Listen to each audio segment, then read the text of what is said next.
History is a tapestry woven with the threads of destiny. In the east, the dust has settled over the plains of Iraq. As we witnessed in Season 1, the sword of Allah, Khalid ibn al-Walid, has done the impossible. In 12 months, he has shattered the armies of the Ghassanid Persian Empire, liberated the tribes of the Euphrates, and secured the eastern flank of the rising Islamic State. The believers in Medina celebrated. The spoils of war flowed into the city of the Prophet, peace be upon him. But while the eyes of the Muslims were fixed on the east, a far more dangerous shadow was lengthening from the west. The Roman Byzantine Empire. If Persia was a dying giant, Rome was a living colossus. Under the reign of Emperor Heraclius, this empire had just achieved a miraculous victory against the Persians in a war that lasted 26 years. They were battle-hardened, they were disciplined, they were the superpower of the Mediterranean. While Khalid was fighting at Firaz, Caliph Abu Bakr stood in Medina looking north. He knew that the message of Islam was not meant to be confined to the deserts of Arabia. It was a universal truth, destined for all mankind. But the path to the world lay through the gates of al-Sham, Greater Syria. And the first attempt to open those gates would not be a triumph. It would be a lesson written in blood. A lesson that would prove that enthusiasm alone is not enough to defeat the masters of war. Welcome to Season 2 of the early Muslim wars, the conquest of Syria. Before we march north, make sure you are subscribed to Historic War Lens. This season will cover every major battle of the Syrian campaign in unprecedented detail. Please hit the like button and click the bell icon so you do not miss a single episode of this epic saga.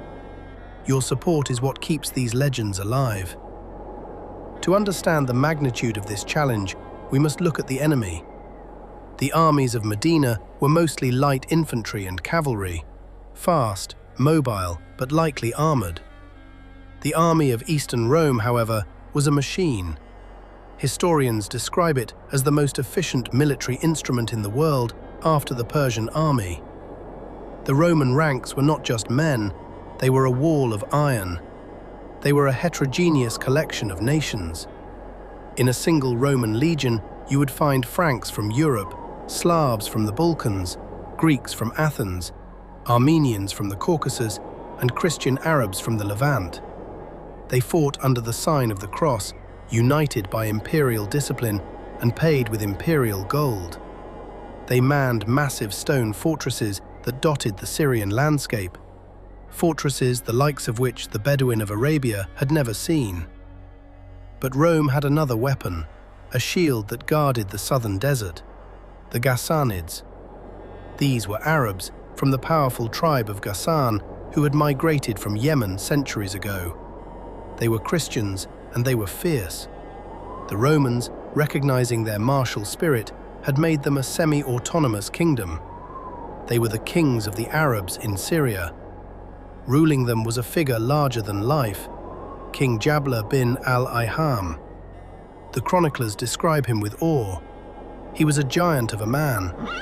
It is recorded that when he rode his horse, his feet would touch the ground, just like the famous Adi ibn Hatim. He sat in his capital at Bosra, guarding the frontier. Any Muslim army marching north would not just face the legions of Heraclius, they would have to bleed against their own Arab brothers first. It is the beginning of the 13th year of the Hijra, early 634 AD. Khalid ibn al-Walid is still in Iraq. But in the north of Arabia, at the oasis of Taima, another man is stationed. His name is also Khalid. Khalid ibn Sa'id. Do not confuse him with the sword of Allah. Khalid ibn Sa'id was a companion of the Prophet, a man of early faith and high status. But in the art of war, he was untested. Abu Bakr had placed him at Taima with a small detachment to act as a reserve, a guard for the northern border.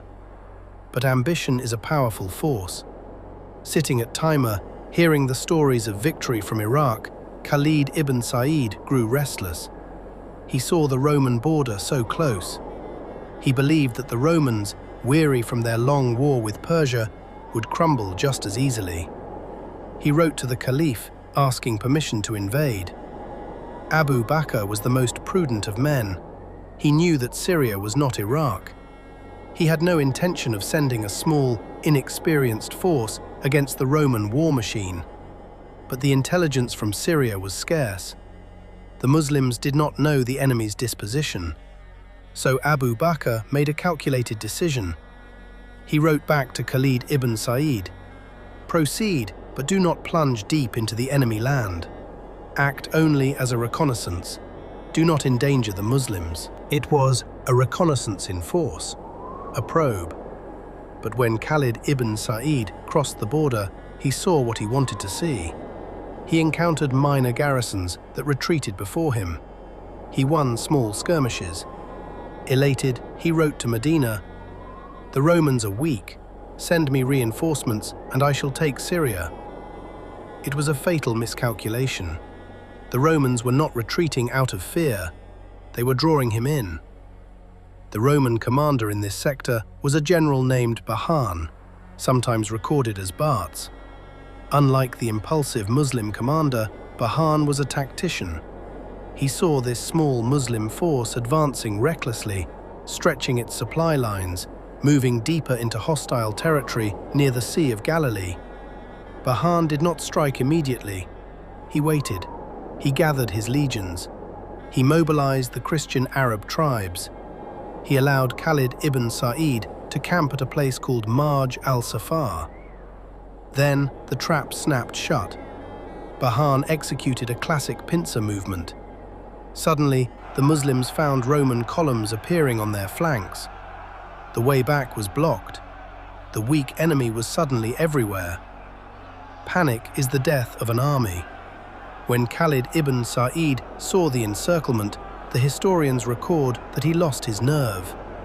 The reality of the Roman war machine shattered his confidence. Fearing total annihilation, he ordered a retreat that turned into a rout.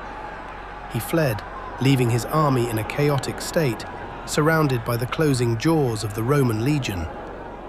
It would have been a massacre. The entire expedition could have been wiped from the pages of history. But among the Muslims, there was a lion, Ikrimah ibn Abi Jahl. The son of the Prophet's greatest enemy, Ikrimah had become one of Islam's greatest warriors. While the commander faltered, Ikrimah stood firm. He rallied the rearguard. He shouted to the men, reminding them of their duty to Allah, not to any general. "Stand," he roared. "Stand and die as martyrs or live as victors." Under Ikrimah's command, a small band of elite warriors held the Roman pincers open. They fought with the ferocity of men who have accepted death. They bought time. Because of Ikrimah's bravery, the bulk of the Muslim army managed to escape the trap. They retreated back into the desert, battered, bruised, but alive. The expedition of Khalid ibn Sa'id ended in disgrace. When the news reached Medina, there was no celebration, only the heavy silence of reality. Khalid ibn Sa'id was reprimanded by the Caliph. Abu Bakr made no secret of his disappointment in the commander's lack of military skill. Though it must be noted, in fairness to history, that Khalid ibn Sa'id would later seek redemption, marching as a common soldier in the later armies and eventually finding martyrdom on the battlefield. But for Abu Bakr, this defeat was not a reason to stop. It was a clarity. The probe had failed, but it had revealed the truth. Rome would not fall to a raiding party. Rome would only fall to an army of conquest. The Caliph stood in the mosque of Medina.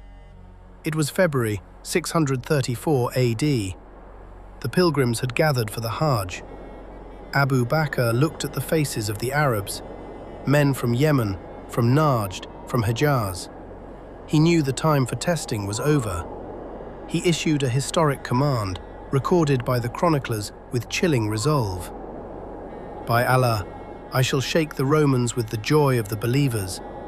I shall send against them the lions of the Arabs, men who see death as a prize and this world as a fleeting shadow. The order went out. Jihad, jihad in the way of Allah. From every corner of the peninsula, warriors flocked to Medina. They came not for gold, but for the promise of paradise. Abu Bakr organized them not into one army, but into 4 massive columns. He chose 4 new commanders, men of steel. Ibn al-Aas, the genius of politics and war. Abu Ubaidah ibn al-Jarrah, the trustworthy of this ummah. Shurahbil ibn Hassana, the steadfast. Yazid ibn Abi Sufyan, the noble leader. They were given their banners, they were given their targets: Damascus, Homs, Jordan, Palestine. The false start was over. The true invasion was about to begin. The sleeping giant of Rome had been poked. Now it was fully awake. In the next episode, we march with these 4 commanders. We will see the first major victory at Wadi Araba, and we will witness how a spy and a clever tactic led to the slaughter of Gaza. The war for Syria is on. If you want to support our work in preserving this history, please like and subscribe. Let us know in the comments, do you think Abu Bakr was right to send the 4 armies separately, or should he have united them from the start? See you in the next episode.